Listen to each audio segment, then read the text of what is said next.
Hello everybody and welcome back to another Warframe walkthrough. I'm your host Saigan. Today we're going to be finishing up on Venus and head on our way to Mercury. We do have a boss fight to deal with. This is like the first proper boss fight of the game. Vor's there, but he's not. Oh, or we need Neurodes. Let's do that first, because then we'll be able to build our Furus. It's a good idea to keep an eye on these alerts. Oh no, I can't do it! First of all, it's locked. Second of all, this blue icon right here means that it's an Archwing mission, which we don't freaking have yet. It's going to be a bit until we have our Archwing. So fine. Oh, that hurts though.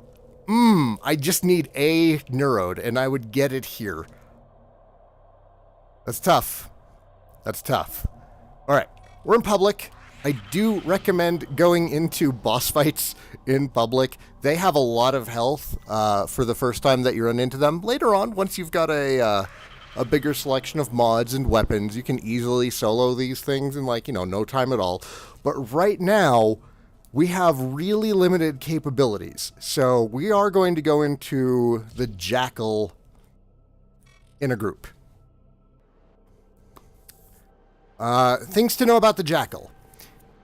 His body is what you want to kill, but his body is invulnerable. The way that you open up his body to damage is by damaging a single one of his legs until it collapses. If you're dealing equal damage to all of his legs, it's going to take much longer to bring him down. Try and focus fire on a single leg, and once it's taken damage, he'll drop. Then you take out the body. That's really it. There's a lot of damage going out in this fight. He likes to stomp and send out shockwaves, very similar to the shockwave MOAs. He does summon a lot of ads, things that are going to be... Oh, whoop, I went the wrong way. This is a confusing room for no good reason.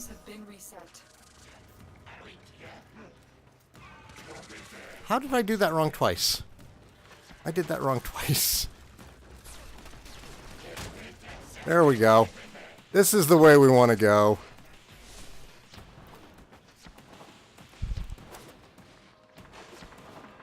Looks like this other guy knows what he's doing too, which is great. This should be quick. If you're Excalibur, Chromatic Blade is brilliant for this fight. One way or the other though, a strong melee weapon will serve you well here. Do not dismiss the Jackal as just another Corpus proxy. This will be unlike any enemy you have faced yet. This is also where you can get your Rhino Warframe. The Jackal drops all of the Rhino Blueprints that are needed.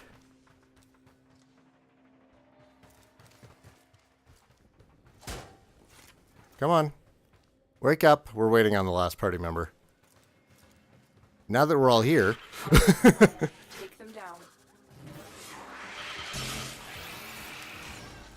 Yep. There's that stomp I was telling you about. You see how me and this other Excalibur are just right in here? This is how you do it. There, he's down. If you try fighting him at range, you're going to be in for a bad time. Volt is an okay choice. Volt and Mag can help clean up the ads with their AoEs. But yeah, if you have Excalibur on your team, you should be fine so long as they know to just spam Exalted Blade. There we go. That's it. That is literally all there is to Jackal. Just do that over and over again. He's got a good chance of... Look, there it is. There's the Rhino Chassis. There's 3 different Rhino Blueprints that you get from him. 3 different blueprints that make up almost all Warframe builds. The chassis, the systems, and the neuroptics. Almost every Warframe build you're going to have is going to have those 3 parts, plus the core blueprint. I believe for Rhino, the core blueprint is going to be found on the market. We can go take a look at that right now. But yeah, and also Rhino is an amazing, amazing investment. He's one of the most popular frames for a reason. If you can get Rhino early on, the game will be easy mode. Oh, it's our friend, this guy. This guy's the Shadow Stalker. Yeah, and that's what they're doing. They're actually farming Rhino right now. I was going to hit up Dusk and see if he wanted to do some Rhino farming. This is the Shadow Stalker. Whenever you kill a boss, you'll get one of these kind of creepy messages from him. He's now your stalker. He might show up in a mission to try and kill you, and at this stage of the game, good luck. If you do manage to kill him, he drops some pretty nice blueprints. The bow that he uses, the Dread, is one of the best bows in the game. So it is worth trying to fight him. Once he has killed you, he'll simply pop out of the mission and he won't bother you again until you kill another boss.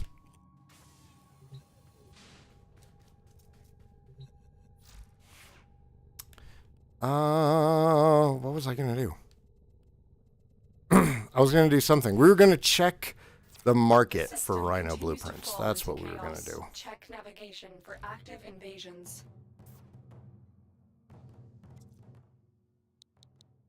You can click in on the left thumbstick if you're playing on consoles to search.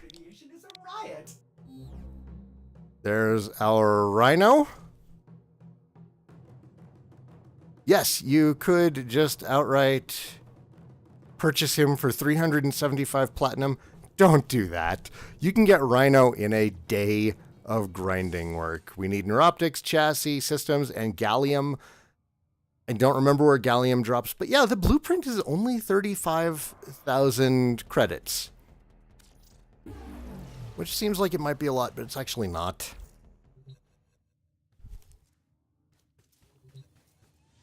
And there we go. Let's go ahead and head to our Junction for Mercury.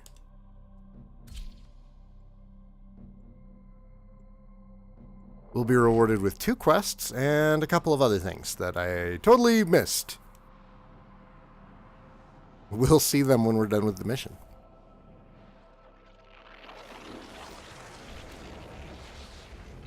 And just like our first Junction, there is a boss here that we need to fight. I don't remember who it is. Ooh, the Boldor. The Boldor is not a bad gun. Fast deflection is pretty nice. Streamline. Streamline's good.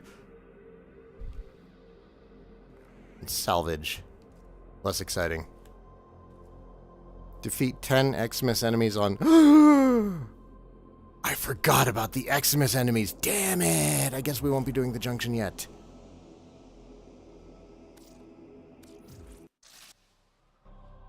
We'll do our mastery rank up. We'll do our mastery test. And then we'll come back and do the Junction in another video. Dang it! So Xmas enemies, just like on Earth, you can get them from being in defense long enough. You can get them, apparently, and as we successfully tested, you can get them from raising alarms in spy missions.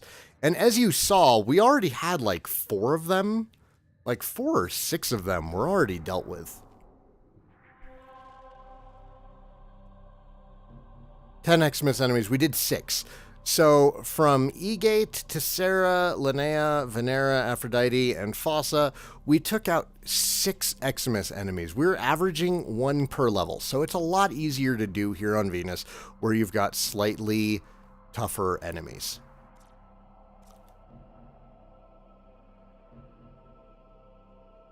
We don't need to worry about those. We'll do fissures another time. Okay. Mastery. That's what we're going to do. Ha ha ha ha ha ha.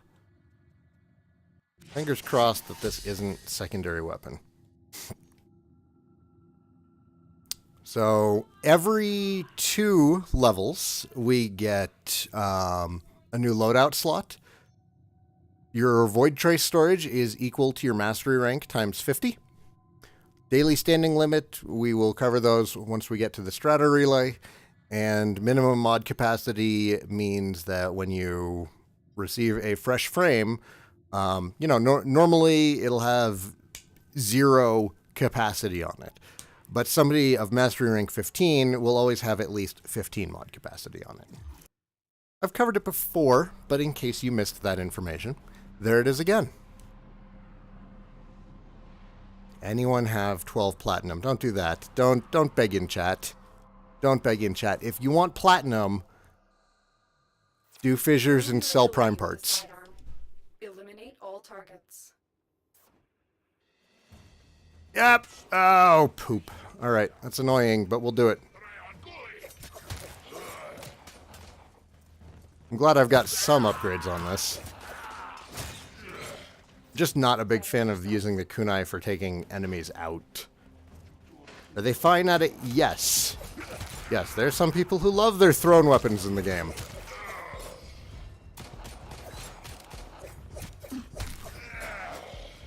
Personally, I love some proper firepower. Again.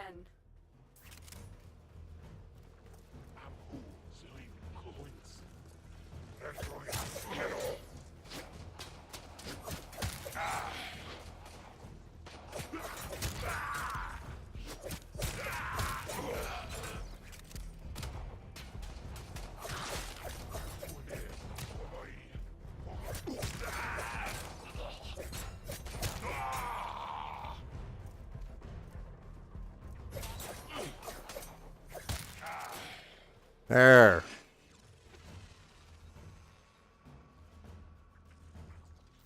A formidable performance. This test is now complete. Another job well executed. A new loadout slot. I'll show you how those work before ending the video.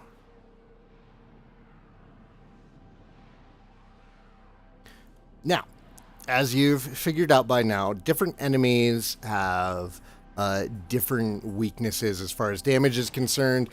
Different missions may do better with different warframes, and it's nice to just have a quick way of jumping between those things.